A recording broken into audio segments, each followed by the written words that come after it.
Kualitas udara yang memburuk akhir-akhir ini masih menjadi buah bibir yang hangat diperbincangkan. Pasalnya, kerugian dari polusi sudah merembet ke penyakit saluran pernapasan bahkan menyebabkan kematian dari anak-anak hingga usia renta berpeluang terkena penyakit saluran pernapasan. Lalu apa upaya dari pemerintah untuk menuntaskan masalah polusi udara yang masih menjadi polemik di negeri ini?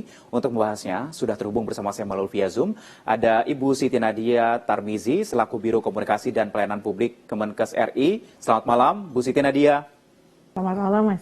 Salam sehat. Selamat malam, Prof. Terima kasih. Kemudian juga ada Dr. Piprim Basarah Yanuarso, selaku Ketua Pengurus Pusat IDAI. Oke, selamat malam, Dok. Selamat malam, selamat malam Bu Siti Nadia.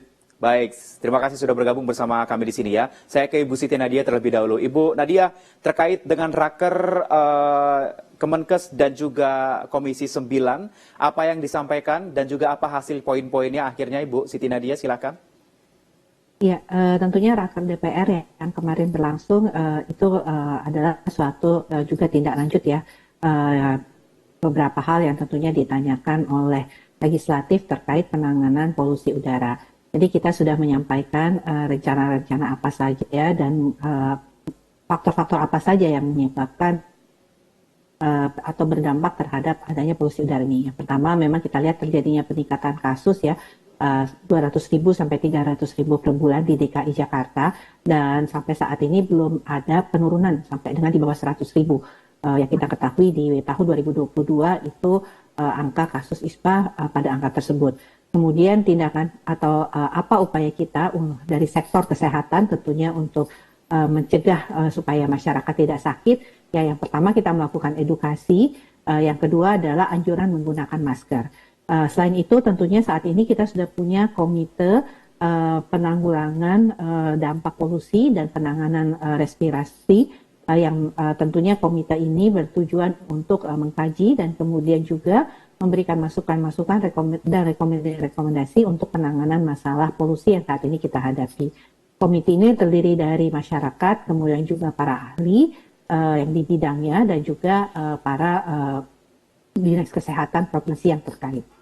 Oke, baik. Bu Nadia, dari hasil komite ini sudah ada evaluasi belum sampai dengan saat ini?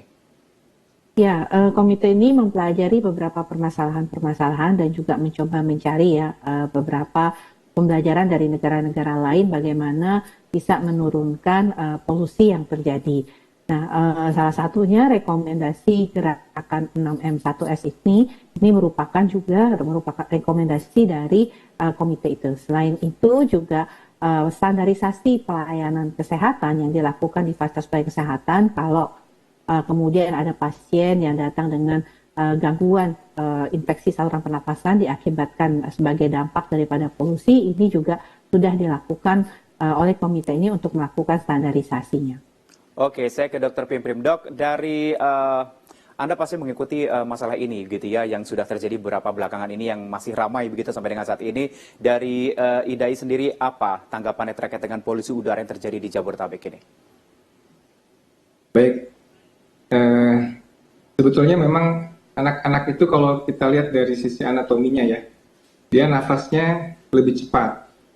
Kemudian saluran udara juga relatif lebih kecil. Jadi kalau ada terjadi sesuatu, misalkan seperti polusi, itu anak-anak memang akan terdampak lebih daripada orang dewasa. Karena masalah anatomi dari tubuhnya ya, termasuk paru-parunya. Apalagi anak-anak yang memang rentan ya, seperti anak yang punya asma ya, atau anak dengan penyakit kronik yang lainnya ya.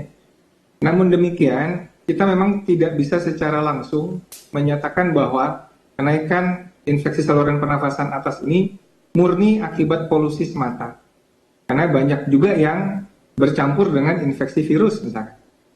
Ya. Jadi ini memang masih tumpang tindih, tetapi tidak dipungkiri bahwa buruknya kualitas udara itu memang akan memperburuk masalah yang memang sudah ada.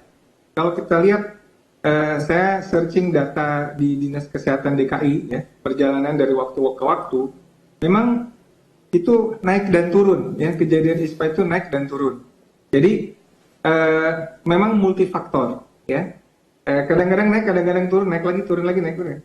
Jadi inilah yang mungkin kita perlu bersama-sama, terutama melindungi anak-anak kita yang memang akan lebih rentan dibanding dengan orang dewasa. Ya, saya kira itu pertama. Oke, baik. Dok, kalau dari data Anda ataupun berapa yang masuk keluhan ke Anda gitu ya, jumlah anak-anak yang mengidap ISPA ataupun saluran pernapasan ini, Dok?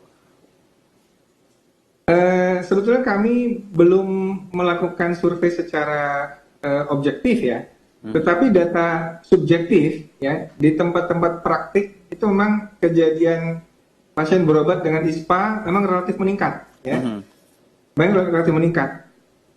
Tapi lagi-lagi saya tidak bisa memastikan ini pasti akibat polusi ya, karena anak ini disertai demam ya, disertai demam, pilek, meler. Jadi bisa jadi ini memang juga ada faktor infeksi virus ya, dan ini masalah perubahan iklim, pancaroba itu juga turut berperan. Artinya polusi udara tidak menjadi satu-satunya penyebab peningkatan kasus ISPA pada saat ini. Saya kira mesti ada penyelidikan lebih mendalam, Mas. Oke, baik. Saya ke Bu Siti Nadia. Bu Siti Nadia, terkait dengan apa ya yang akan dilakukan oleh Kemenkes saat ini, kemudian juga sudah dibentuk Satgas begitu ya. Apakah nantinya mekanisme kedepannya akan menjadi optimis begitu pihak Kemenkes ataupun Satgas bisa menangani polusi udara di Jakarta? Ya, memang sama mungkin secara langsung kasus-kasus ISPA itu mungkin tidak berhubungan dengan polusi, tapi dari data yang kita lihat bahwa pada saat kualitas udara tidak baik atau polusi itu sedang tinggi-tingginya, kita melihat adanya peningkatan kasus-kasus ISPA tadi, terutama serangan penderita asma itu menjadi lebih meningkat. Oleh karena itu kemudian kita melihat bahwa memang polusi udara ini merupakan faktor resiko, karena kemudian mungkin ada reaksi peradangan atau reaksi apa yang kemudian membuat orang itu menjadi rentan untuk tertular tadi yang disampaikan Dr. Pipri, virus, bakteri dan sebagainya. Dan kita tahu kalau benda-benda alergen untuk sebagian besar orang yang dengan asma itu sangat mudah memicu serangan asma ini. Nah, memang ini yang kemudian kita edukasi, literasi kepada masyarakat untuk masyarakat memahami, karena banyak juga yang menyampaikan keluhan, wah ini batuknya kok nggak hilang-hilang begitu ya kan. Jadi mungkin itu salah satu faktor dari kondisi tersebut. Nah, kemudian kalau kita melihat bahwa dengan kondisi yang ada saat ini, beberapa yang harus mungkin kita tindak lanjuti sebagai juga arahan dari saat ratas Bapak Presiden pada waktu itu adalah menyesuaikan juga nilai batas ambang daripada standar baku mutu untuk beberapa zat yang harus dimonitor oleh kita. Itu kita tahu bahwa WHO itu ada 5 jenis ya, SO, CO, NO, dan PM2,5 dan PM10. Nah, salah satunya kita contohkan misalnya kita bicara PM2,5. Saat kemarin WHO itu kalau kita berbicara mengenai PM2,5 yang 25 itu adalah harian, kemudian yang 10 itu tahunan. Nah, saat ini sudah diturunkan kembali oleh WHO yang harian itu menjadi 15, yang tahunan itu menjadi 5. Nah, ini perlu penyesuaian. Ini kami sedang berbicara dengan KLHK untuk melakukan penyesuaian ini. Oke, baik. Kita akan lanjutkan perbincangan kita, tetap masalah polusi udara di Jakarta yang masih belum kunjung usai begitu ya. Tetap bersama kami di Newsroom.